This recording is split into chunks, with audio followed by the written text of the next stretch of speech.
In this video, I want us to talk about the new update concerning Fiston Mayele, and also I want us to talk about Itumeleng Kone as well as Umlifenteki. Somebody says, don't do this thing to Ranga Chivavera. So they are basically warning Kaizer Chiefs that yay,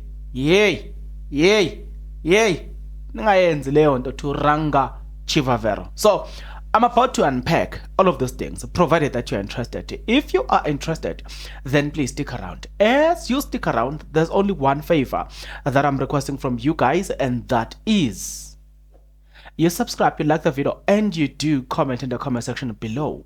Why do you need to do all of those nice things, good people? Well, you need to do it because doing it does help out a lot when it comes to the YouTube algorithm to promote and spread this video to as many people as possible. So definitely, good people, the power here is in your hands. Please exercise that power in favor of this video.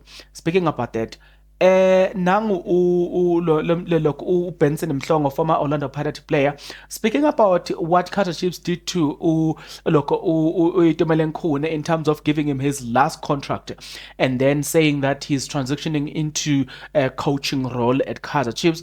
Benson Mhlongo has weighed into that conversation and has said the following: first and foremost, credit must go to Kaizer Chiefs because I've always there are certain things that certain teams fail to handle properly, more especially with creating that part for the players. We have seen instances where a person find out in the morning that the team is letting them go. Mhlongo said, Mhlongo, I have often wondered if teams actually have a sit down with players to say, look, we think we think your contract is coming to an end, and we don't think we're gonna renew beyond this prior to the time. Make the player make the decision that maybe I can retire, or maybe I have one more year to play. Those are the things that I have to look. I've gone both ways, player and management. Gusho uloko. So speaking about Indabaga, because the interview is very much long, right? So speaking about that, look, just to sum it up, it's very important to have that, because how Itu is playing and hindsight, knowing that I need to start thinking coaching, I need to start helping, I need to start being the leader that he always been, but on a bigger scale now, to say I am no longer a player. When I look at things now, I'm thinking how am I gonna help the team in terms of managerial stuff and administration. So look, it's just saying that this helps Itumeleng Kone now prepare himself psychologically to say, now you must start thinking like a coach, which is actually a great idea to say. It prepares you to now start to think like a coach instead of thinking like a player. I like that transition because it really helps a lot. You know what I'm saying? Oguti, in terms of the player, it really helps a lot to Guti. Whilst you are playing in your last season, you are switched on and you are looking at things from a complete different perspective. It really helps a lot. But again, somebody warned Kaizer Chiefs and said, listen, I'm warning you about Ranga Chivavera, by the way. So this is what they say. You know, when I was thinking, when I saw this, I was like, wow, okay. If I'm honest, he could be an answer for Chiefs' local goal scoring problems. He could have scored 34 goals for me at the Gallants. The chance that he missed were frightening. Right? I was it was a shame at the Gallants where relegated because the way we played and the chances we created. Ranga should have had at least 30 goals, but either through it is excitement or a lack of quality in and around the penalty area. It didn't help Gusho Dylan Care. So Utige, listen, warning Kaizer Chiefs. The problem that Chiefs have to deal with is to make sure that he plays. We all remember the Burundian striker Bimenyimana. He started on fire. Everybody loved him. Where is he? Now they are trying to get rid of him, get him out of Kaizer Chiefs. But again, with Ranga, he has to play. They need to have faith in him. He might not score 10 goals in the first 5 games, but he might score one, but it's a new environment. Now, no disrespect to Pirate and Sundowns or any club in Africa, but he is at the biggest club ever in Africa.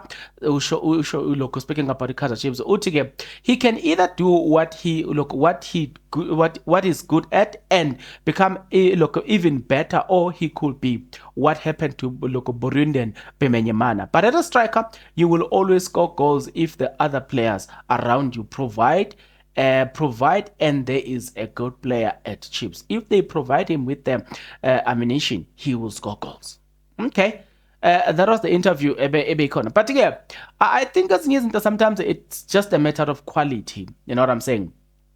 Bimenyimana naye nje, whether he touches the ball, whether he's spacing, I think he always struggled nje, personally. I think it was a personal thing. You know what I'm saying? To other people, you can see that it's as an environment. But I don't think we can liken the issue of Bimenyimana to that of Caleb, because I think for Caleb, it was not a matter of environment. It was the matter of the man himself. You know what I'm saying? That was the problem. But nevertheless, let's proceed.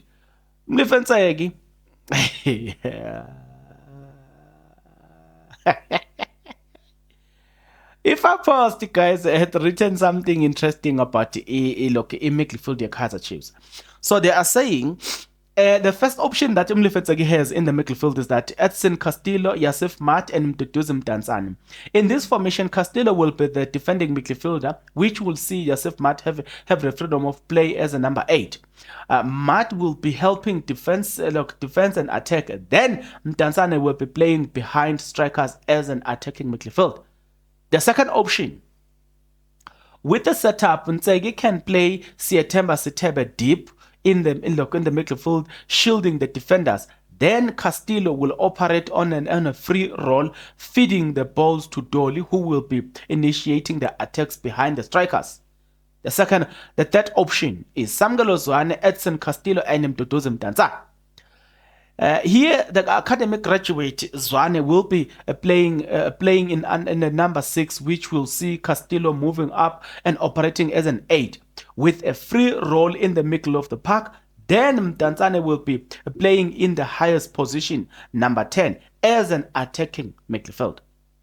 The other option as well that Ulo Kumchitalo Unayo is that Siethemba Sithebe, Yasif Mat, and Kosimpile Ngcobo. In some matches, Castillo and Mdantsane might not be available. Siethemba Sithebe can be deployed as a number 6, whilst Mat will be placed as placed at his best position, playing as an 8. Then Ngcobo will be behind the strikers, providing them with balls in the final third. The last one is Castillo, Mduduzi Mdantsane, and Mduduzi Tshabalala. In this type of system, Mdantsane drops to the central midfield. Defensively, he will be helping Castillo, and going forward, he will be assisting Tshabalala, who is a young, speedy, and talented attacking midfield. So, in this formation, which one do you favor the most? Right, I'm gonna create a separate video about this one. Yeah, that's what I'm saying. So where we will look at them separately. So then maybe you can get that opportunity and that privilege to vote for the best. You know what I'm saying? Best formation ever. Nevertheless, let's get into the issue of Fiston Mayele. According to Isakalatuma, guys, they've reported to go to there are developing news concerning Fiston Mayele, and this is what Isakalatuma has for us. According to Tanzanian outlet Nana Sport, the 29-year-old attacking midfield is being attacker is being respectful despite his wish to leave the Dar es Salaam during this transfer window. This past season, Mayele enjoyed a prolific campaign with the Banachi as he grabbed a golden boot honors both in the Tanzanian Premier League and in the CAF Confederations Cup. He helped his side secure the domestic triple. Right. So they are saying, all honesty, Fiston Mayele wants to leave, and he wants to leave now. So yes, that is what we are getting at the moment. Uguti Fiston Mayele, indeed, he wants to leave. We will continue to cover more stories until that next video. Good people, please take care.